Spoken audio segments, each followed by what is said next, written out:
Elemento celular de multiplicação, 2014. O tema de 2014 é propósito. Nós estamos na quinta semana de propósito. Título: Como diz a Escritura. O texto básico está em João, capítulo 7, versículo 38, que diz assim: Quem crê em mim, como diz a Escritura, rios de água viva correrão do seu ventre. Tudo que nós vamos fazer, tudo que nós necessitamos executar, nós procuramos formatar um padrão daquela ação. Nós procuramos formatar aquele padrão para que da próxima vez que a gente for executar aquela atividade, nós a executemos de maneira que ganhemos tempo naquela segunda ou terceira ou 10ª execução, daí em diante. Então, e quando não tem um padrão, nós geralmente nos empenhamos em desenhar aquele padrão, para que as pessoas, quando forem executar aquela atividade, não percam tanto tempo como nós talvez tenhamos perdido quando estávamos fazendo pela primeira vez. Com relação à fé, não é diferente. A fé, ela não foge desta regra. Ela não pode ser de acordo com o que eu penso, com o que eu imagino, com o que eu acredito ser. A fé em Jesus Cristo, a crença em Jesus Cristo tem que ser de acordo com as Escrituras. Se não for assim, não é fé, não vale. Assim, você está perdendo tempo. Se você crê em Jesus Cristo e não for conforme a Escritura, você está perdendo tempo. Criando um ambiente, então, para nós entendermos. Na ocasião que Jesus falou essa palavra, ele estava na festa dos tabernáculos, lá em Jerusalém, especificamente no templo. E ele discutia sobre a vida dele, sobre o ministério dele, discutia com os fariseus, discutia com os saduceus, mas principalmente com aqueles que se diziam mais entendidos das Escrituras, que eram os sacerdotes, os escribas. Jesus ele discutia com eles esses itens relacionados à vida dele. E havia muitas discordâncias daqueles grupos em relação à pessoa de Jesus. E Jesus ensinava o seguinte, que se eles soubessem realmente o que era a sua doutrina, se eles compreendessem de onde vinha a sua glorificação, se eles entendessem de onde vinha o seu discurso, eles então creriam nele. Se eles de fato crescem em Moisés, crescem na lei, eles creriam em Jesus, porque Jesus era o cumprimento da lei. E foram praticamente 7 dias de discussão entre eles, assim, discussão no sentido de sempre ter alguém para debater algo. E quando foi no 7º dia daquela festa, a festa dos tabernáculos, a Bíblia diz que no 7º dia, Jesus, é como se Jesus parasse aquele público e dissesse o seguinte: olha, eu tenho algo a dizer para vocês, que é um diferencial na vida de vocês. Jesus então se coloca em pé num local mais alto e fala o seguinte: se alguém tem sede, venha a mim e beba. Quem crê em mim, como diz a Escritura, rios de água viva correrão do seu ventre. João 7, 37 e 38. Isso, é lógico, aconteceu no último dia, depois de tantas discussões, de tantas falações, de tantas discordâncias. Jesus então queria pôr um ponto final, e ele disse o seguinte: olha, se vocês tiverem sede, ele disse, se alguém tem sede. Então, um ponto-chave do entendimento dessa compreensão é que para nós nos achegarmos a Jesus Cristo, nós precisamos sentir sede. Se nós não tivermos sede de estar com Ele, de descobrir quem é Ele, se nós não tivermos sede de tomar aquela água dele, de tomá-lo, nós não queremos compreender. Quando nós estamos com sede, nós vamos buscar água aonde tem água.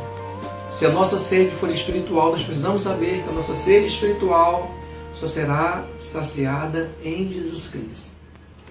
E quando Jesus diz o seguinte: olha, rios de água viva correrão do seu interior, ele diz o seguinte: olha, relacionado à vida após a minha crença, se vocês crerem em mim, como diz a Escritura, rios de água viva, ou seja, fontes do Espírito Santo irão emanar de dentro de vocês e correrão para a vida eterna. É algo que vai fluir constantemente, todos os dias. É algo que vai acontecer com aqueles que creem em Jesus Cristo. Então, as pessoas deveriam crer em Jesus não apenas pelo que ele fazia.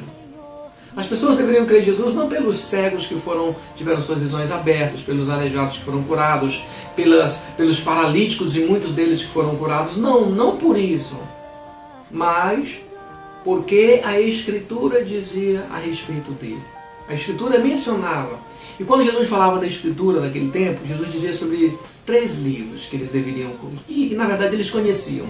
Era o livro do Pentateuco, que era a lei, o livro dos profetas, que nós também temos hoje, né, o livro dos profetas, e o livro dos Salmos. Então, quando Jesus falava dele, chamava a junção desses 3 livros de Escritura, Jesus estava dizendo, olha, tanto os salmistas falaram de mim, tanto os profetas falaram de mim, tanto como a lei fala de mim, como Moisés fala de mim.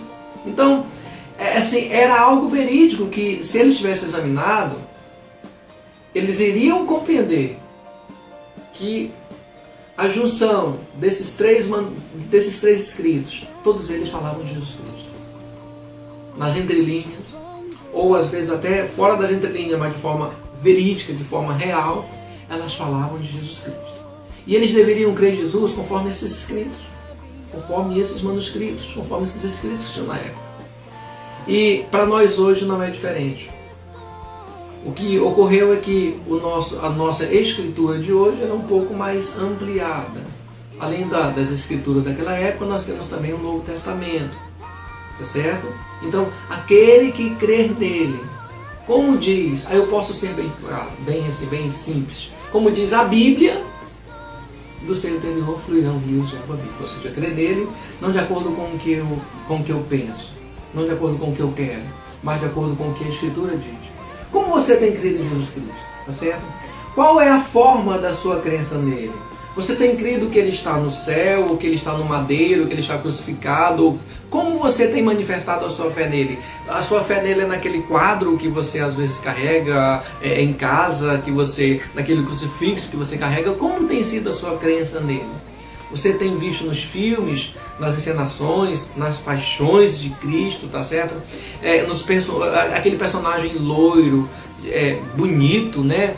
Cabelos claros.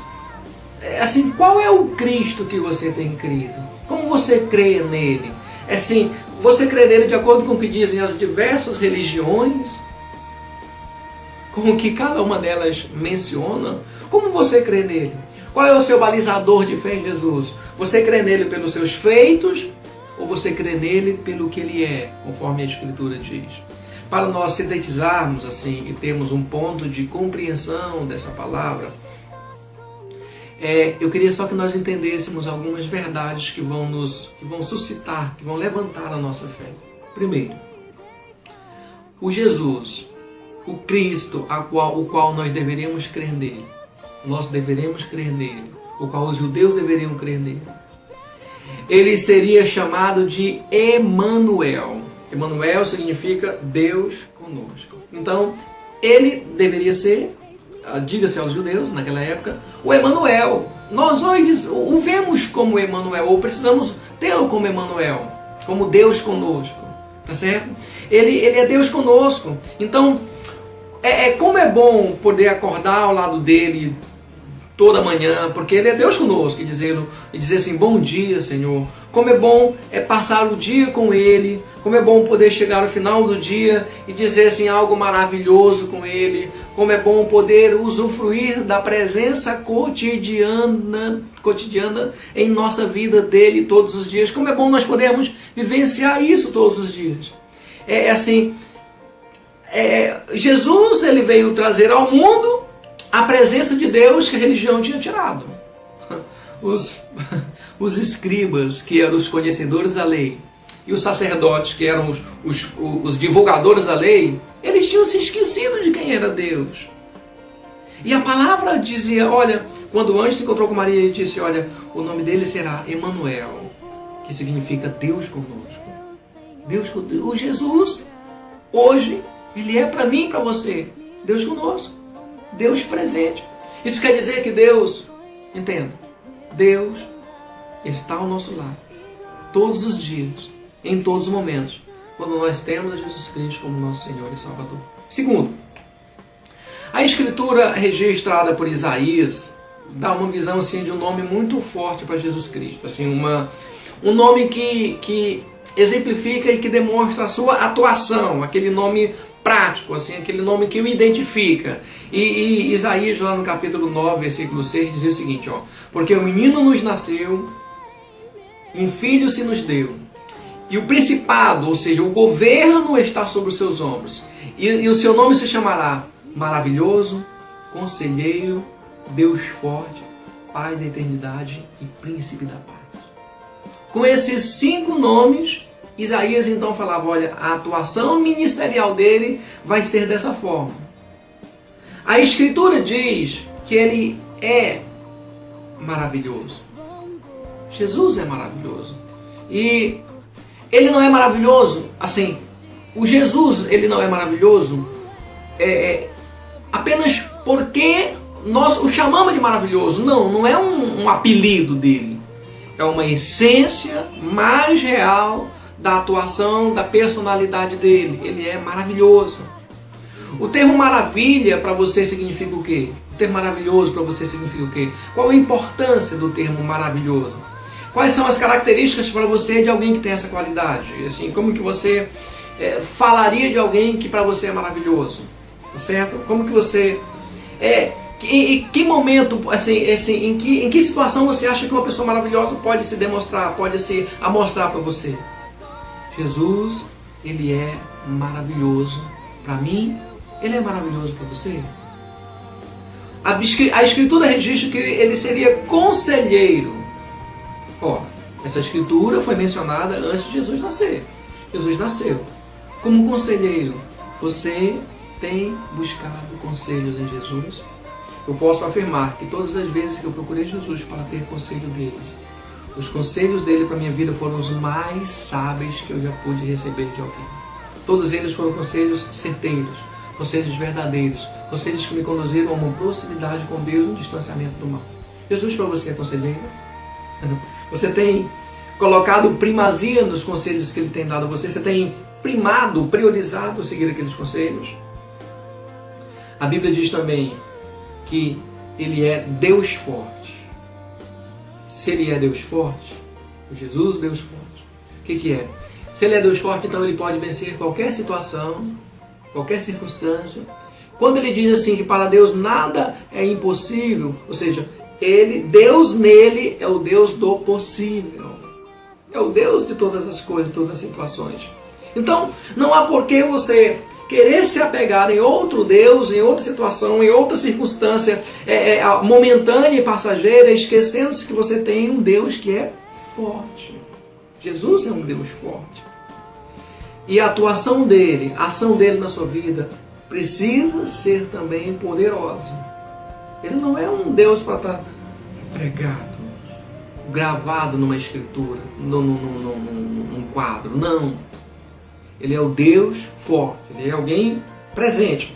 A Escritura registra também que ele é Pai da eternidade. Você tem submetido o seu dia de amanhã para Jesus Cristo? Você tem submetido a ele os dias passados? Você tem acertado com ele essa questão para Jesus? A Bíblia registra que ele é o mesmo ontem, hoje e eternamente. Ou seja, ele é. A eternidade para ele é algo que ele pode ter nas mãos, coisa que nem eu nem você podemos. Mas ele é o Pai da eternidade. Ele é, eu sei, há 2000 anos atrás já se falavam nele. E quando eu falo 2000 anos, eu estou sendo simplista, porque na verdade João disse que ele era desde antes de todas as coisas. Antes que tudo existisse, ele já era. E o Verbo se fez carne, habitou entre nós. Foi assim que João começa mencionando sobre um Deus que é realmente Pai da eternidade. Ele tem a eternidade nas suas mãos. Outra característica de Jesus, ele é príncipe. Quem governa a sua vida? Você tem submetido a sua vida, as suas decisões a um príncipe? A alguém que pode ter uma ação maior de governo sobre a sua vida? Ele é príncipe e hoje eu sei que ele é príncipe. Assim, eu tenho vivenciado todos os dias o estar debaixo desse principado de Jesus Cristo. Ele é príncipe. A Escritura registra também que ele é o príncipe da paz. Não é um príncipe qualquer. Ele é príncipe da paz. Então não há por que viver angustiado, com medo, das dificuldades, da luta. Não, ele é príncipe da paz. A paz tem um principado, um governo, e Jesus é quem governa sobre a paz. Terceiro, quando nós entendemos, assim, o primeiro é que Jesus seria Emanuel, Deus conosco, de fato ele é. Segundo, que a Escritura registra sobre a atuação dele nesses 5 itens que eu já mencionei a você. E terceiro, aquele Jesus que deveria vir, o Cristo que deveria vir, ele deveria padecer pelos nossos pecados. Você tem crido que ele padeceu por você? Você tem crido que ele se fez maldito em seu lugar? Você tem crido? A Escritura diz, e foi isso que ele fez. Durante todo o ministério de Jesus, ele dizia, olha, eu vim para cumprir a vontade do meu Pai. Eu vim para executar a vontade do meu Pai. Eu vim para cumprir aquilo que de mim está escrito. Jesus cumpriu. Ele assumiu a condição de mal, ele assumiu a condição de maldito, ele assumiu a condição de pecador, ele levou sobre si os nossos pecados. Somente assim ele poderia ser morto na cruz do Calvário, e ele foi para redimir a mim e redimir a você. O nosso Jesus, ele é de fato mesmo, aquele que perdoa, porque ele morreu pelos nossos pecados. E quando ele fala de si mesmo, lá em Apocalipse, capítulo 22, versículo 16, Jesus falando de si mesmo, não é algo que o pastor falou de Jesus, ou que você tenha ouvido alguém falar de Jesus, mas Jesus falando de si mesmo, registrado nas Escrituras, ele diz, Apocalipse 22, 16, e eu, Jesus, enviei meu anjo para vos testificar estas coisas às igrejas. Eu sou a raiz e a geração de Davi, a resplandecente estrela da manhã. Você acha Davi forte? Ele é a raiz e a geração de Davi. Ele é a resplandecente estrela da manhã. Todos os dias, quando o dia amanhece, só amanhece porque Jesus Cristo dá uma palavra de liberação para que ele amanheça sobre a sua vida. Ele é tudo para nós. É assim que a Escritura fala dele, de maneira resumida, fala muito mais. Vamos então juntar tudo isso e conectar vida em nós. Nossa crença em Jesus não deve ser como pensamos ou achamos, mas como a Escritura ensina. Somente agindo assim é que nós migraremos para a próxima fase. E qual é, pastor, a próxima fase? A fase da liberação completa do rio de água viva que flui de dentro de nós, do Espírito Santo. Enquanto nós não cremos em Jesus Cristo, como diz a Escritura, nós nunca vamos experimentar o rio de Deus que tem para ser fluído de dentro de nós, o rio do Espírito Santo. Essa é a próxima fase. Então, ele falou, olha, aquele que crê em mim, rios fluirão, vão fluir se nós crermos nele, como diz a Escritura. Agir assim, crendo nele, como registra a Escritura, apenas evidencia o quanto nós estamos mais perto de Deus, o quanto nós queremos estar mais seguros com Deus, o quanto nós queremos andar junto, lado a lado com Deus. E para isso acontecer, para nós crermos nele, como diz a Escritura, nós precisamos conhecer o que a Escritura diz a respeito dele. Entenda-se por Escritura, a Bíblia é sagrada. Tá certo? Tomando a Bíblia como nossa conduta de fé e ação, que este seja o meu e o seu propósito. Crer nele, não como alguém fala, mas como diz a Escritura.